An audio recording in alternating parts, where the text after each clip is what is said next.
Hi hello friends, welcome to our channel Soumya Anil's kitchen.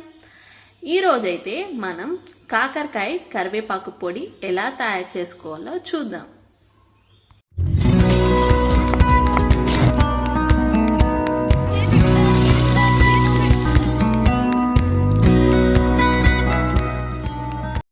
ముందుగా కాకరకాయలను తీసుకొని వాటర్లో యాడ్ చేసుకుందాం.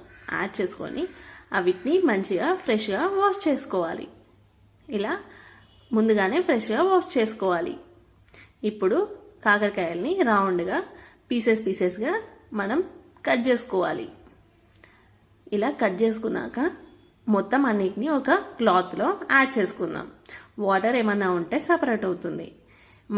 మనం ఆయిల్లో యాడ్ చేసినప్పుడు వాటర్ అనేది చిల్లకుండా ఉంటాయి. ఇలా ఒక 5 minutes ఆరేసుకుంటే సరిపోతుంది.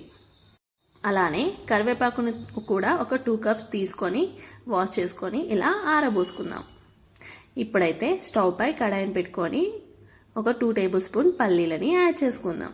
యాడ్ చేసుకొని అవి అనేటివి మంచిగా ఫ్రై చేసుకోవాలి. ఇప్పుడు మిక్సీ జార్ తీసుకొని అందులో జీలకర్ర, వెల్లుల్లి, రుచికి సరిపడా సాల్ట్ని యాడ్ చేసుకోవాలి. అలానే ఒక 1.5 spoon కారంని కూడా యాడ్ చేసుకుందాం. ఇప్పుడైతే పల్లీలు అనేటివి మంచిగా ఫ్రై అయ్యాయి. ఇలా ఫ్రై అయితే సరిపోతుంది. ఇప్పుడు ఈ ఫ్రై చేసిన పల్లీలని మనం మిక్సీ జార్లో యాడ్ చేసుకుందాం. మిక్సీ జార్లో యాడ్ చేసి ప్లేట్ని క్లోజ్ చేసి గ్రైండ్ చేసుకుందాం. ఇలా పొడిగా గ్రైండ్ చేసుకోవాలి.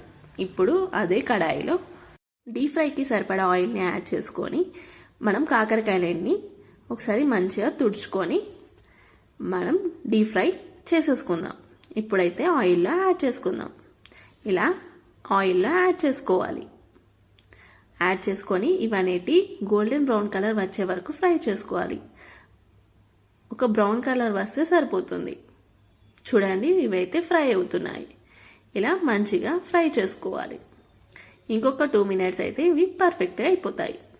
చూడండి, ఇవైతే పర్ఫెక్ట్ కాలాయి.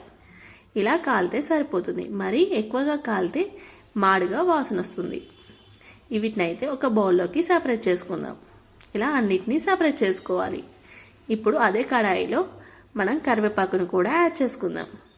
యాడ్ చేసుకొని వీటిని కూడా కొంచెం ఫ్రై చేసుకోవాలి. ఇలా కొంచెం ఫ్రై చేసుకుంటే సరిపోతుంది. ఇలా చేసి పెట్టండి, మీ పిల్లలు కూడా ఇష్టంగా తింటారు. హెయిర్ ఫాల్ కూడా తగ్గుతుంది. అలానే ఐస్ కూడా మంచిగా కనబడతాయి. చూసారా, ఇవైతే మంచిగా ఫ్రై అయ్యాయి. ఇలా ఫ్రై అయినాయి. మనం తీసేసుకొని కాకరకాయలు వేసుకున్న బౌల్లో సపరేట్ చేసేసుకుందాం. ఇలా అంతా కరివేపాకును యాడ్ చేసుకుందాం. అలానే 1 tablespoon పసుపును కూడా యాడ్ చేసుకొని ఇలా స్మాష్ చేసుకోవాలి. ఇలా లైట్గా స్మాష్ చేసుకోవాలి. మరి ఎక్కువగా పొడిగా చేసుకోకండి. కొంచెం పీసెస్గా తగిలితే టేస్ట్ అనేది చాలా బాగా అనిపిస్తుంది. ఇలా చేసుకుంటే సరిపోతుంది. ఇప్పుడైతే మనం మిక్స్ చేసి పెట్టుకున్న పల్లీలు కారపొడిని ఇందులో యాడ్ చేసుకుందాం. యాడ్ చేసుకొని మొత్తం ఒకసారి మంచిగా కలుపుకోవాలి.